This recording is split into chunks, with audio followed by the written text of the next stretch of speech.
Hello, everyone, and welcome back to part two of day two. We have Nocturnal Nation. He's going to be coming up here in just a few. He's going to be talking to us today about doing house cleansings and, cleansings anywhere in general. If you got some nasty little boogers around that need to be gotten rid of, or just helping people cross over into the light. He does a lot of that, and I find it very interesting how he does it. So I'm looking forward to him explaining to everyone how he does this. So, and here we have Neal K from Nocturnal Nation. Hello, Neal. Hey, how's it going? It's going good. How are you? I'm doing good, man. I'm rushing to sit in this chair right quick. Well, I'm glad that you're here, and you're not in any rush or anything. So, I'm glad that you were able to come on today, though. Oh, me too. I've been looking forward to this. This is going to be awesome. I have watched you actually do cleansings and stuff like that before. And I found it really interesting. And the things that you were talking about that day, I also found very interesting and stuff. So I'm just going to give you the floor and kind of let you explain about your channel. Okay. And anyone that has not met Nocturnal Nation, this is Neal. He does have a paranormal channel on YouTube, and the link is down in the description. So make sure you check out the channel. So I'll just give you the floor and let you start discussing the cleansings and tell us a little bit about you and your channel before you start that.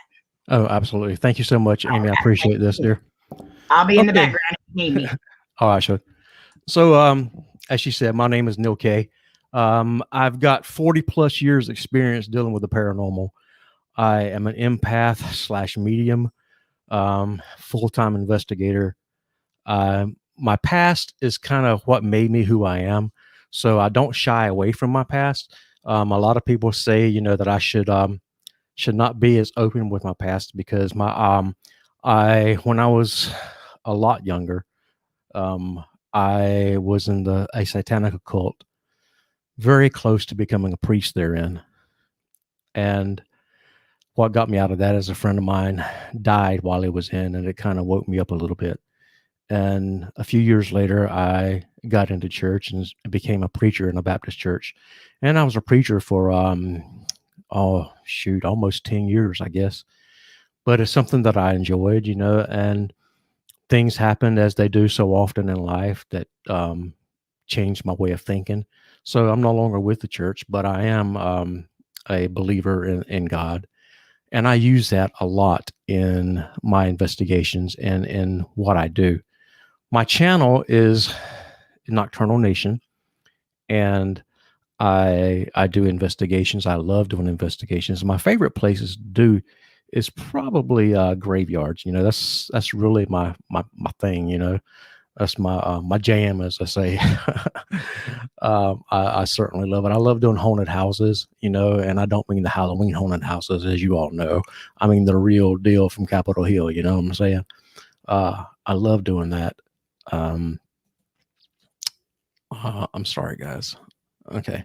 Sorry about that. I just had something pop up on my screen I had to get rid of right quick. So what I do as far as cleansings go is I use a different method than what a lot of people use. And I stumbled across this method accidentally. And I found that this works really well for me. Most people, when they do cleansings with sage, they use a sage bundle and light the bundle, and then, let the smoke plume up and all this stuff, which is good. I'm not knocking that method at all. So don't get me wrong. I'm not knocking it at all. What I am saying, though, is the way I do it works best for me. What I do is I take the sage. I use the exact same kind of sage. I get the bundle with white sage. That's what I always use, is white sage. I take the white sage. I put it in my bowl. I have a bowl. It's probably about the size of a cereal bowl, but it's made out of ceramic. So I don't have to worry about it busting on me or anything of the sort, but I will tell you it gets hot. But I take the bowl and I cut up my sage and I put it in the bowl. And then I light it and I let the fire burn on the sage, probably just a minute or so till it gets really good and lit. And then I walk around with a bowl as such in my hands like this, and I blow into the bowl and let the smoke billow up out of the bowl. And by doing so, excuse me, guys, I got to get a little bit more light on here.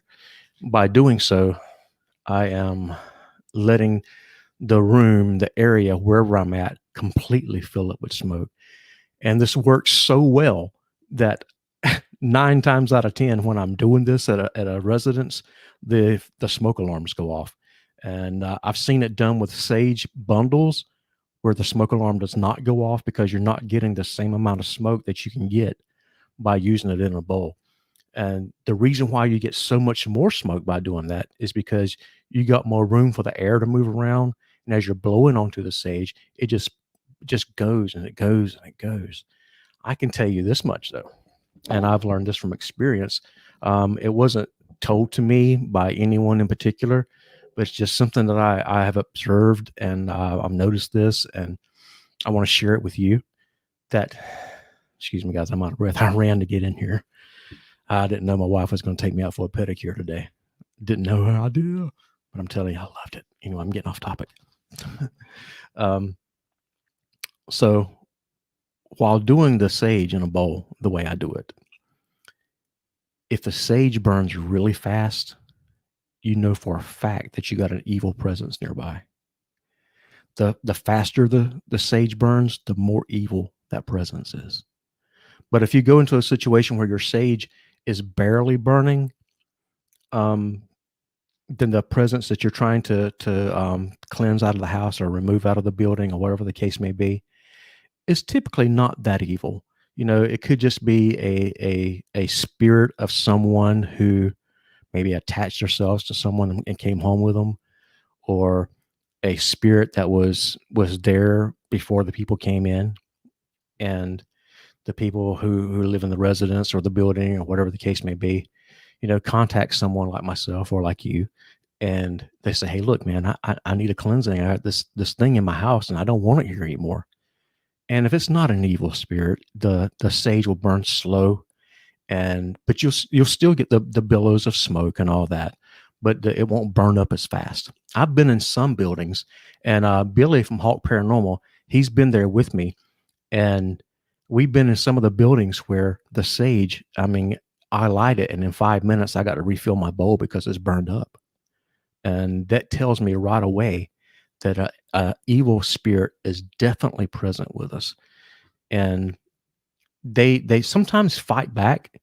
And what I do in a situation that way, and I don't know if I'm overstepping myself here, Amy, but what I do in a situation where I sage a house and I find that the spirit is still there and reluctant to leave, that's when I pull onto my religious background and perform exorcisms.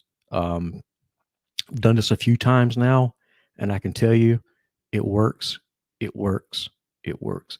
I've never been in a situation yet. Well, let me take that back. I have done cleansings where the spirits will return just like that. But I've never done an exorcism where the spirits return. 9 times out of 10, I'm going to say 9.9 times out of 10, when an exorcism is performed and it's always followed, you know, let me take that back. What I normally do first is I do the cleansing with the sage. I do that, and then I see if the spirits are still there. If the spirits are still there after the saging, then what I'll do is I will go around with my anointing oil, and I'll do anointing oil on all of the entrances, all the entrances to the house, whether it be the front door, back door, side door, whatever. And I also do the door jams from room to room, and I also do it around the window sills. The reason for doing it like that is because you want to block all passageways for the spirits. And if you guys go back and look at the cleansing that I did of the depot in the town of Mount Olive, you'll see where I went and I did the anointing oil on everything. I did it. First I did my saging, then I did the anointing oil. And after that, I found there were still spirits of there that were reluctant to leave. And that's when I do the exorcisms. And that's when I have to confront the spirit head on and say, look, you're not the one in charge here, and you're not wanted here, and you have to leave. And it's not that simple as just saying that. There's methods that I use in my exorcism, which I don't care to divulge those methods, because they are sacred things that I use, sacred things that I do. If any of you are interested in how I go about doing exorcisms, you're welcome to contact me on Twitter. You can send me a message on YouTube, and I'll get back with you. I'll be glad to share that with you privately, but I don't want to put it on public, just how I do my exorcisms. I don't mind sharing how I do the cleansing. So, like I said, I do the white sage in a bowl. And if I'm doing a home or residence, or even any kind of building, actually, where there's an evil spirit presence, what I'll do is I'll burn the sage. I go from corner to corner, all across the room, all across, wall to wall, back and forth, back and forth, back and forth. And as I'm burning the sage, there's a mantra that I use, and the mantra can be different for different people. It needs to be something, though, that is tied directly to you. Don't go trying to use what I use if it don't resonate with you. I don't know if that makes any sense or not, but whatever mantra you use needs to be something that you are directly linked to. So with me, or my background as a former preacher, what I do is I burn my sage, and as I'm burning it, I say this mantra over and over again, and it is, in the name of Christ, nothing evil can exist here. And it worked, guys. It works. It works. It works. Now, there are times when the spirits that are there are so evil, like I said, that they don't want to leave with a cleansing with the sage, and that's when it calls for an exorcism. But as I'm doing this with the sage, like I said, I go from corner to corner, all across the room, wall to wall. I cover every door, every closet, every cabinet. Anything that's open or can be opened up needs to be cleansed in this manner. Because if you don't, what's going to happen is this room right here, say room A, you do all of the doors and all the closets and all around the whole room. But in room B, you skip a closet. That was a wrong thing to do, because what's going to happen is now that spirit that left room A has went into room B, and instead of going to room C, it's going to hide in that closet that you forgot to sage. So it's very, very important, guys, that you're meticulous in everything that you do when you're dealing with the spirits. Because we all know, if we had any dealing with the spirits at all, then you know that there are those who are tricky, and they're going to lie to you. They're going to try to hide from you because they don't want to leave. Hey, this is their house, they think. This is my space. I don't want to leave here. Who are you coming in here telling me to leave? But if you do what I said, and you go from room to room, corner to corner, wall to wall, every door, every closet, every space that can be opened up. And now look, I'm talking about even the cabinets under the kitchen sink. These things need to be done, guys. They need to be done, because if you don't, all you're doing is you're allowing the spirits a hiding place. We don't want them to hide from us. We want them out. And that's why I do it in this manner. I'm sure there are going to be those who don't agree with what I do and the way that I do it, but I can tell you this, that it works. I'm looking now at what Jenny Love Paranormal TV says. What was the most frightening exorcism you have ever done? Probably the most frightening was one I did for my sister. I wasn't really planning on doing that particular exorcism. I wasn't prepared for it. She called me out of the blue one day and said, "Look, man, I have a demon in my house and I need it gone, and I need it gone now." I went to the house, spent time in prayer, and went through my exorcism the way I do it. And in this particular exorcism, and I don't recommend people do this if they don't have experience in it, but this particular one, I did it blind. What I mean is I had my eyes closed the whole time, and I let my inner spirit, my inner guide, lead me to the places that I needed to go to. And while I wasn't looking, my spirit guide, my higher power, led me to the closet in my sister's bedroom, and that's where he was, and that's where I confronted him. And he fought against me. He fought against me hard. He did not want to leave.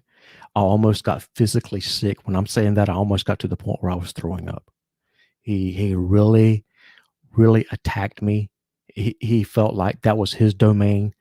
Um, my sister she told me that she recognized the moment that it came into the house because she said she was lying in her bed, and she was thinking about this, man.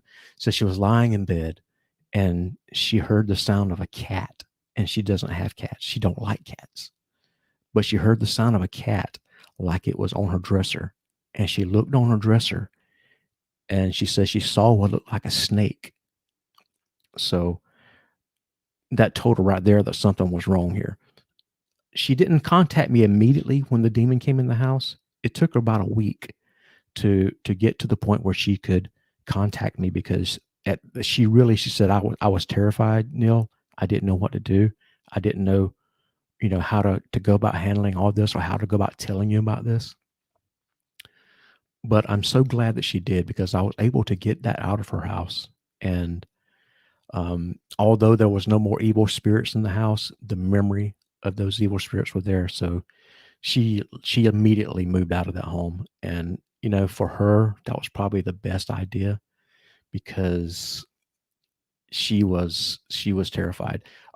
Frugal Farmer Channel says, can you do selective removal of bad spirits? Absolutely. I have been in places where there is a good spirit there that the homeowners don't want to leave.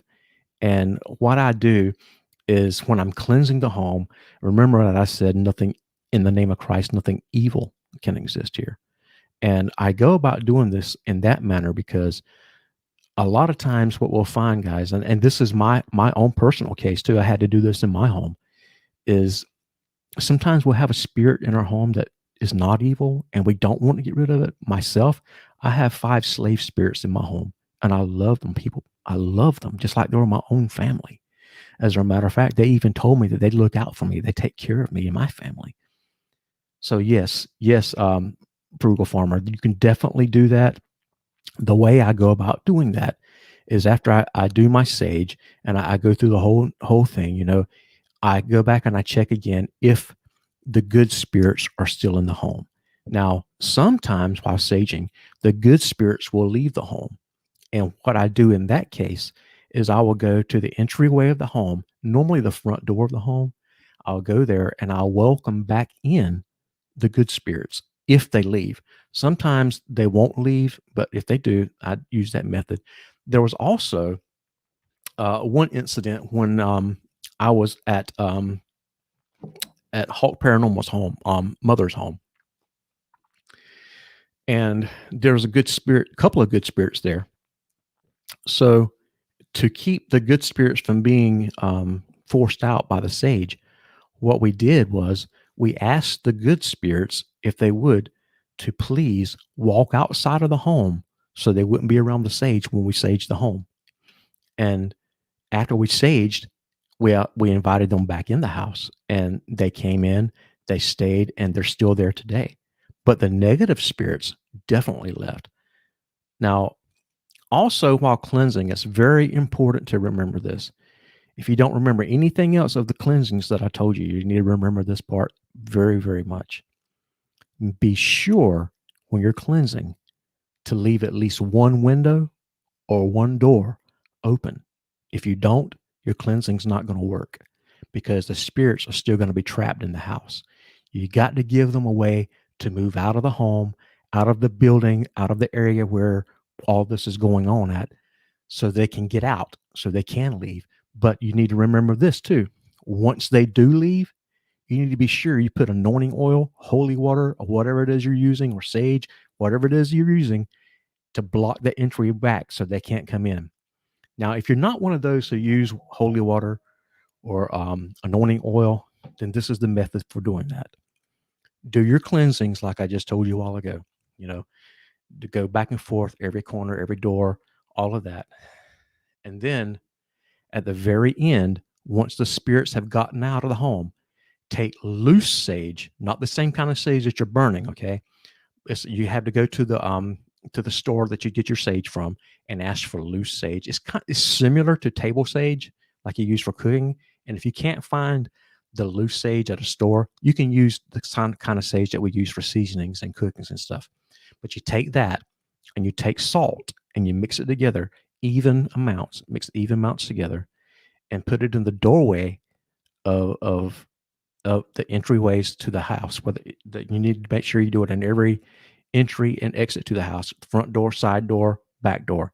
Got to be done. Got to be done. If you don't, what you're doing is you're leaving an opening back up for the spirits to come back in and to wreak havoc in your home again. Let me slip my glasses on here, guys. Let's see what I see.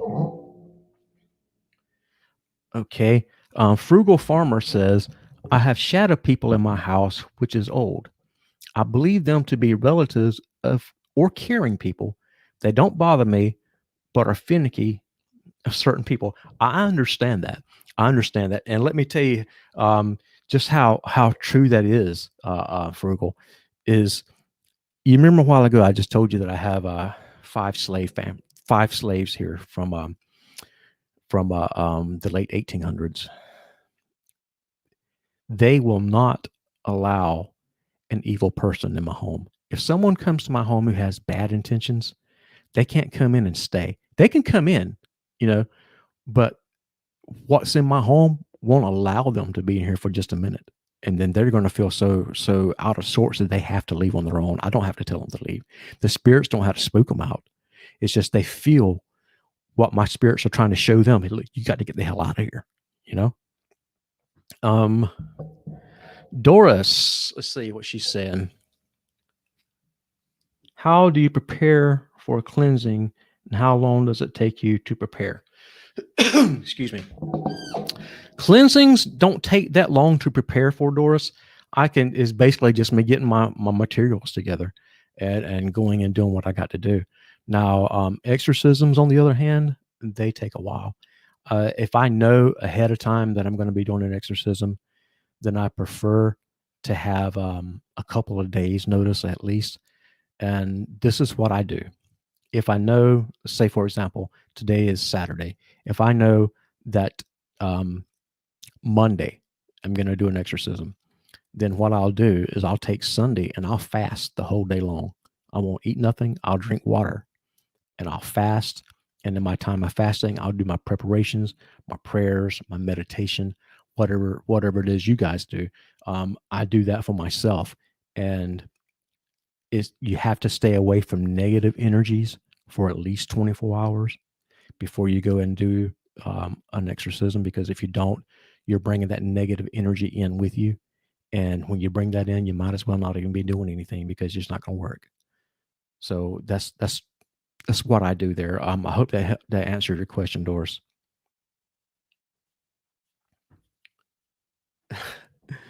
I absolutely love what I do. Excuse me, guys. I absolutely love what I do. I love being able to get into someone's home and to help them out.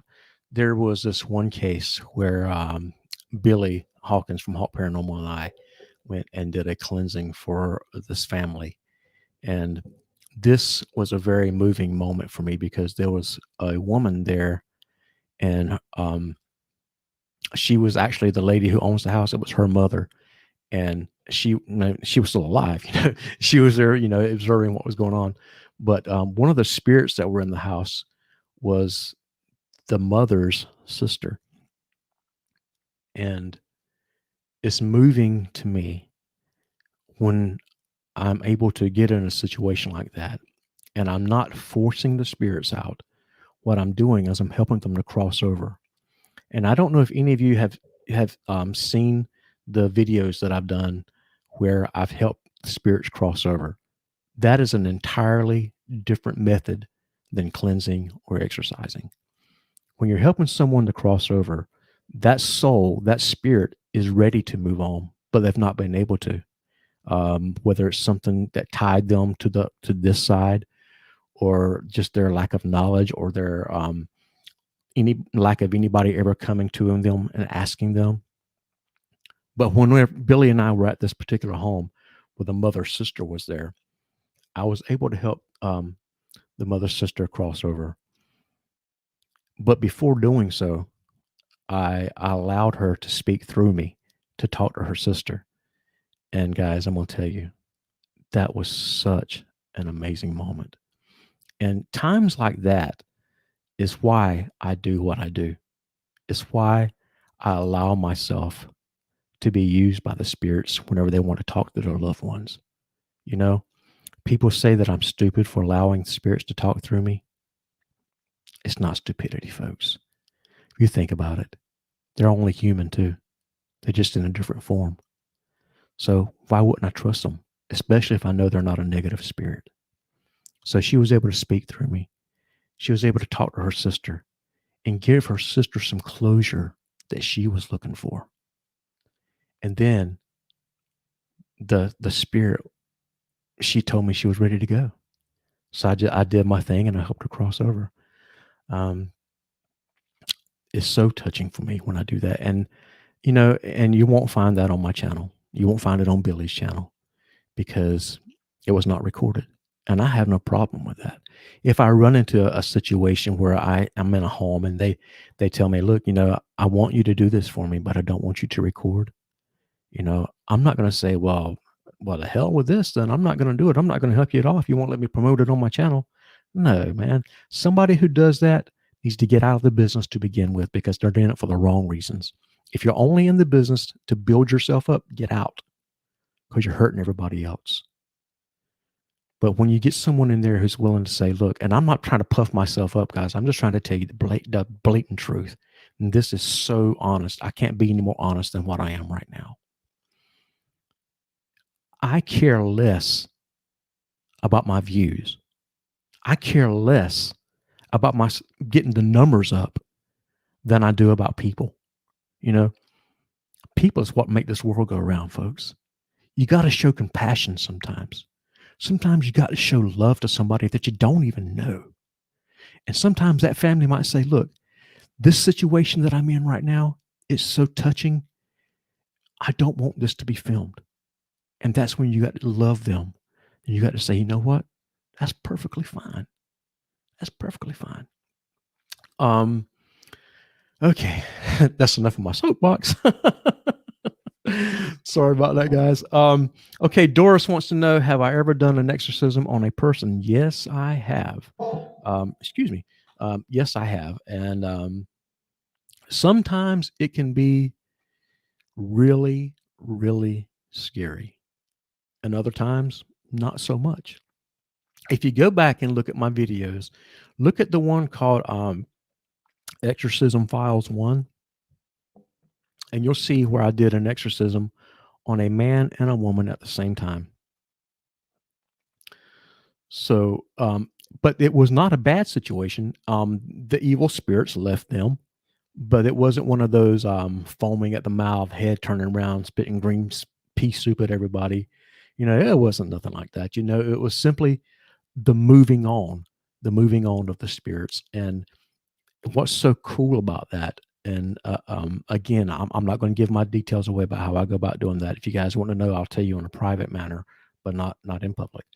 But it's a very powerful feeling whenever you're there and you're the exorcist and you're performing this, and you see the look on that person's face when that evil spirit leaves their body. Oh my word. It's worth everything. Everything, guys. And I'll tell you, people ask me, do I charge for what I do? No, I don't. I don't charge, man. All I do is I do it for free. I feel like, and the reason I do that is because I feel like that if I was in that situation, I would want somebody to help me. So what I'm doing is I'm just paying it forward, guys. I'm just paying it forward, I was just telling my wife today, we were having a discussion about something, and I told her, this is how we have to live our lives, positive out, and positive back in. You always get back what you send out. If you send out bad vibes to people, man, you're going to get bad vibes back. You send that positive vibe to someone, you show someone love, especially if it's someone you don't even know. Show them that love, show them that peace, man. Give them that grace that they need. And then when you're in your hour of need, it's going to come right back to you. And it's going to come back tenfold at that, you know? And I live by that. I live by that, man. And it's a great way to be. Let's see what we got here. I don't ask people if someone asks me to record it or etc. Then I will.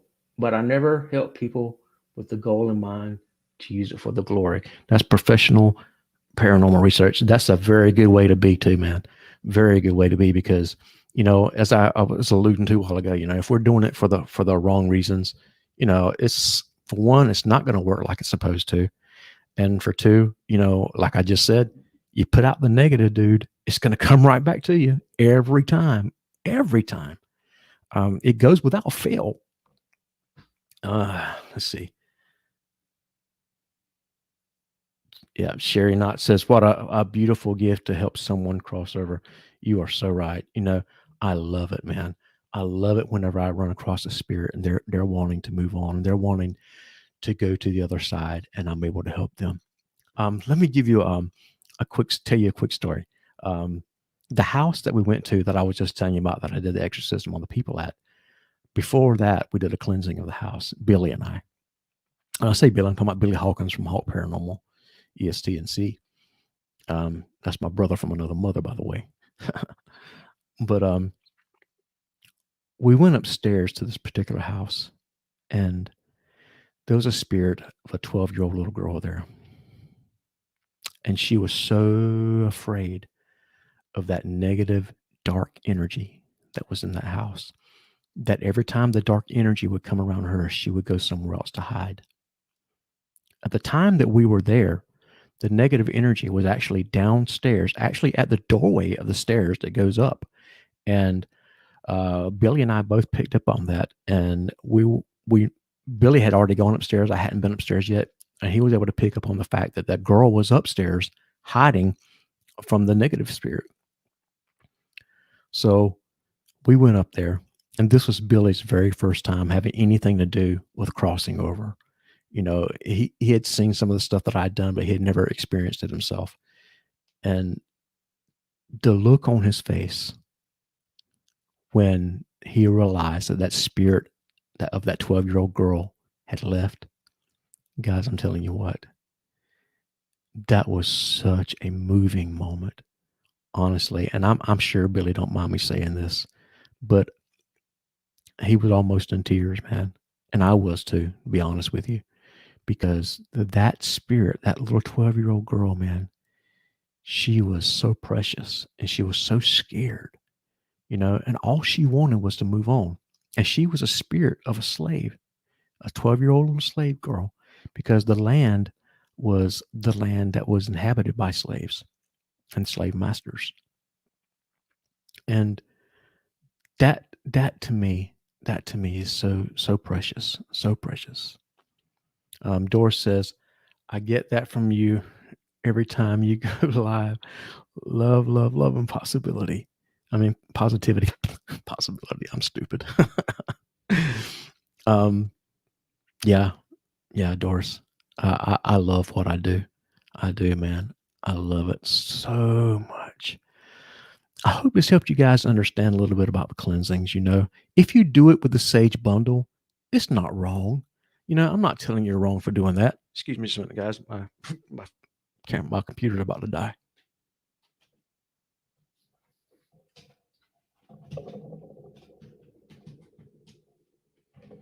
Okie dokie, I got battery power back. Sorry about that. Little snafu. I hope that helps you out, man. Like I said, if you're doing the Sage with the bundle, there's no wrong way to do it. You can use the bundle or you can use the bowl. Whichever method you use, just make sure that you use the mantra that is connected to you. Don't use any jackleg mantra that you see on the internet. uh, and something you just happen to pull up.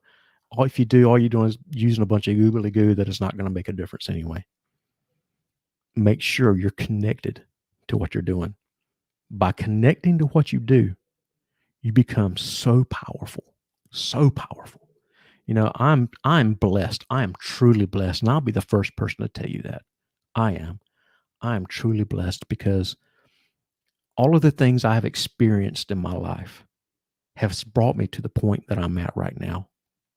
That's why I said at the beginning of this, I'm not ashamed to say that I used to be a Satanist. I'm not ashamed to say that I used to be a preacher.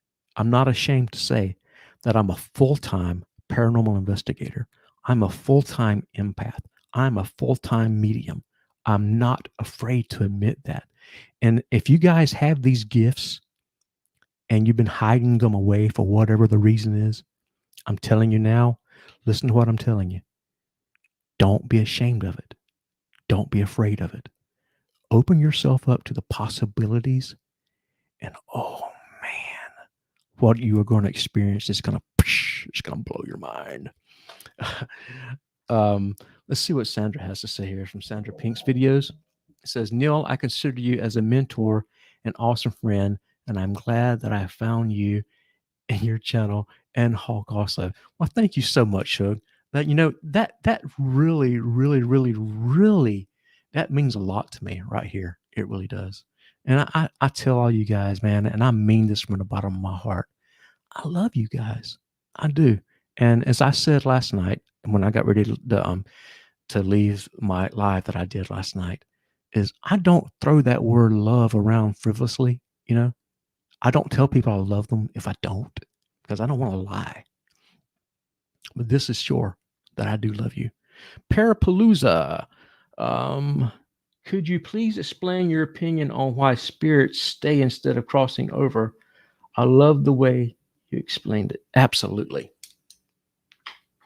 Okay. So sometimes you run across those spirits where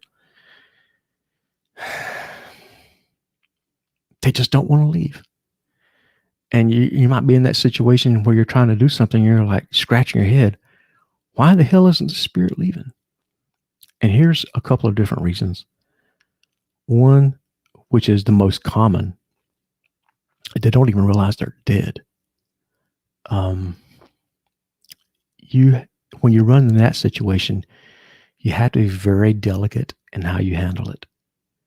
You have to let the spirit know that, hey, you're not in the land of the living anymore. Be delicate how you choose your words, because words have power. Tell them with love and understanding that, hey, I know this used to be your home. I know this is your family. I know you used to work here, whatever the case may be.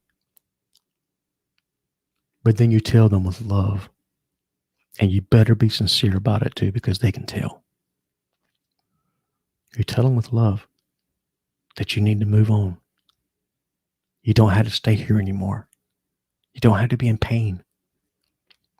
But then again, you run across some more spirits where maybe they're tied to a situation, whether they were murdered, they died in an accident, things have happened to them in life that caused them to have ties to this side that they can't seem to let go of. When you run into a situation like that, again, you have to speak with love and let them know, hey, look, I understand you died this way. I understand that, you may be tied to this property or to this person or to this family or to, whatever the case may be. And tell them, say, look, it's time for you to go. It's time for you to move on. And if you're honest with the spirits, and trust me, you will have to be honest, because like I said a while ago about showing love, they know spirits are not dumb. They're not dumb. They're not easily deceived. They know the truth. I mean, think about it. Especially some of these who have been dead for years and years and years. Think of how much they've experienced. So they know, hey, Eli, what's going on, dude? Um, you need to let them know. The most common thing that I run into when I run into spirits that don't want to leave is where maybe they're scared. Maybe they were in life a religious person, or maybe someone who dabbled in religion a little bit, but knew enough about the Bible that maybe they're scared they're going to go to hell or their place of punishment, whatever the case may be. That's when you have to reassure them. Again, being honest. Again, showing love. Reassure them.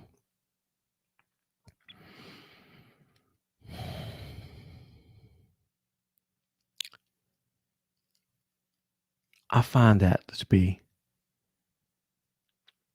to me, one of the saddest, especially if you run across someone who in life was a bad person, who maybe did some things in life that they really, truly regret. And they knew enough about the Bible to know that they shouldn't have done those things. But now all of a sudden they're put in this position where they feel trapped. But at the same time they're feeling trapped, they feel like it's comfortable too because they've been here for years and years and years. You know, maybe this spirit has been in this building for the 300 or 400 years. And all of a sudden, now someone's coming in and saying, look, you can't be here no more. Think about it like this, folks.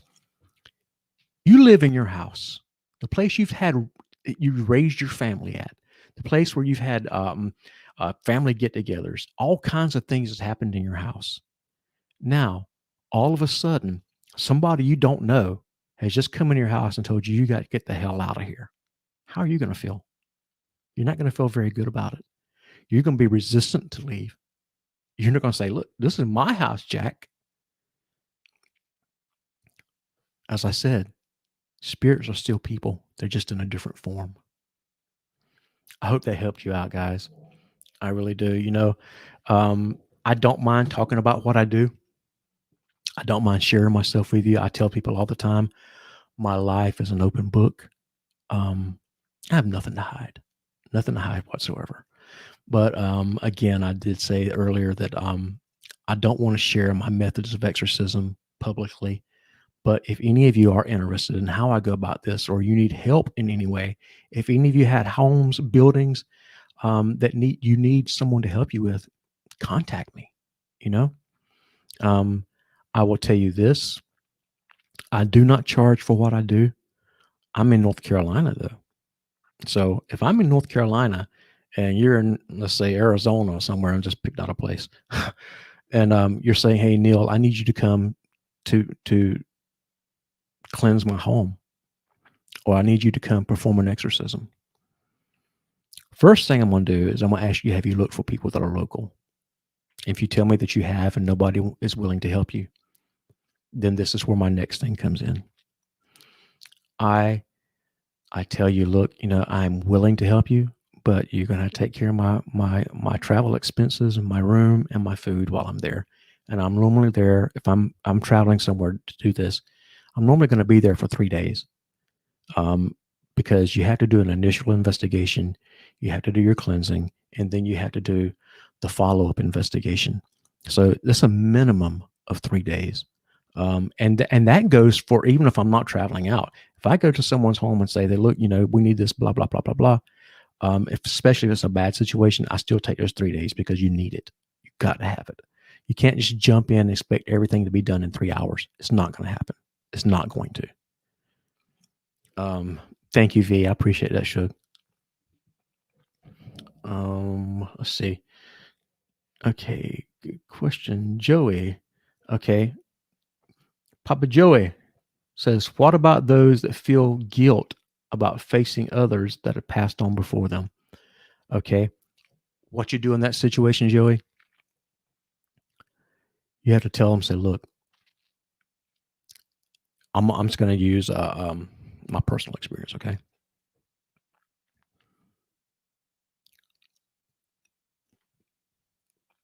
I'm sorry, guys. It's a little hard for me.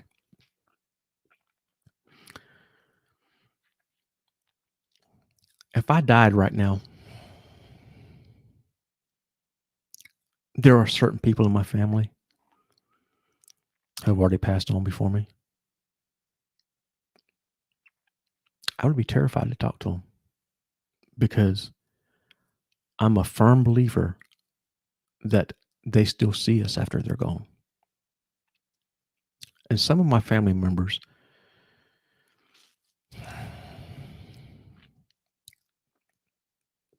let's just say we didn't have the best relationship.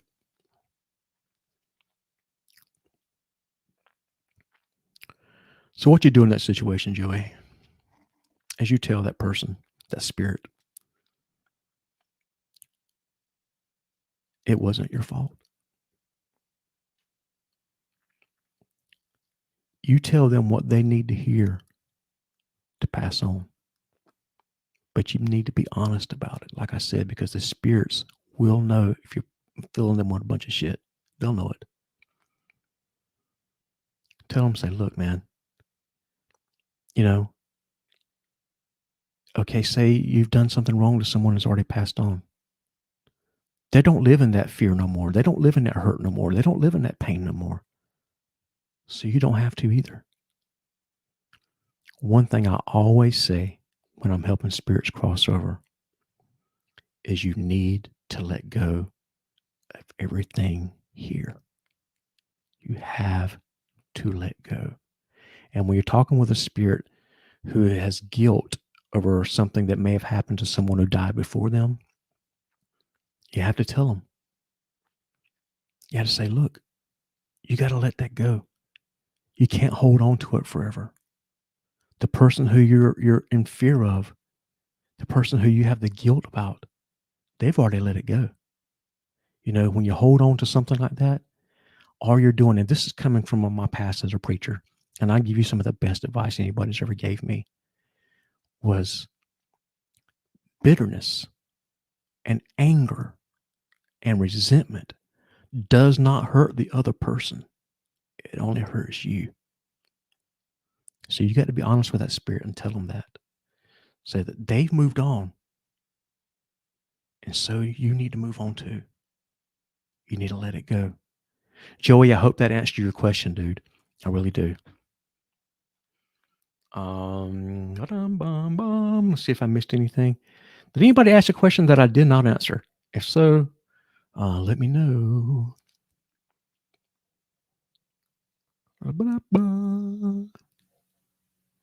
I think I covered it. You're right, V. Forgiveness. It's all about the forgiveness. Amy, did that help you out, dear? I think you did an awesome job. And you. I'm pretty sure you got everybody's question that asked. Is there anything you want to just tell us about your channel or anything before we head off here? Yeah, absolutely. I have just, hang on a minute. You came unplugged again. Okay. Yes, absolutely. If you go on my channel right now, you'll see that I put up a new schedule. And I did this because as of yesterday, I have just started doing readings with oracle cards. This is something that I was encouraged to do by Cassie from Oracles and Beyond. She is my hero.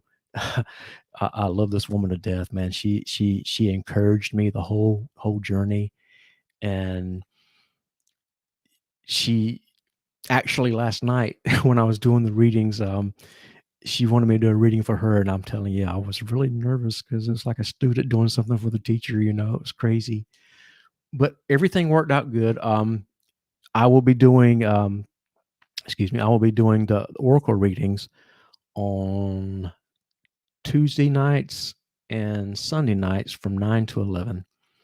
I encourage you, if you guys are interested in seeing what the spirits have to say for you, what they have for you, to check me out. Come on, hit me up sometime. I will be glad to help you out any way that I can. As I said before, my life is an open book. I have no problem sharing with you guys anything that you want to know. No problem whatsoever. And I forgot to say this. Laura. Hi, Shug. I saw you say hi a while ago, but I got caught up and everything. Forgot to say it back to you. Sorry about that. I think that's it, Amy. Unless anybody else has got anything they need.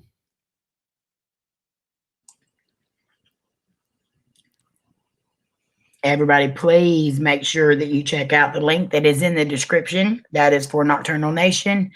And Neal, we appreciate you so much for coming on and spending this time with us. Oh, I got one more thing to say, Amy. I forgot this. Go right ahead. Ooh, I can't believe I almost forgot this. This is probably one of the most important things I could possibly said. If everything goes according to plan, and I'm pretty sure that it's going to, October 30th and October 31st, myself and Hawk Paranormal will be hosting North Carolina's very first Paracon. It'll be at Wayne County Fairgrounds in North Carolina. It's open up to everyone. I will be accepting vendors, and all kinds of things will be going on. More information will be given out later about all the details you guys need to know. But a Parapalooza 2021. I hope to see you guys there. That would be awesome. No, I say Parapalooza. I meant Paracon. You guys are doing a Parapalooza. I hope everything goes good with that and y'all get everything rolling. And that'll be very awesome to see North Carolina having their very first. Yes, ma'am. I'm looking forward to it. All right. Thank you so much, Neal, for coming up. We appreciate it so much. Y'all grab that link. And up next, we have Tipa TV. So make sure you are watching for the next notification. Thank you, guys. Thank you, Amy. Thank you. Have a good day. You're welcome. Love you guys. Love you too. Bye-bye. Bye-bye.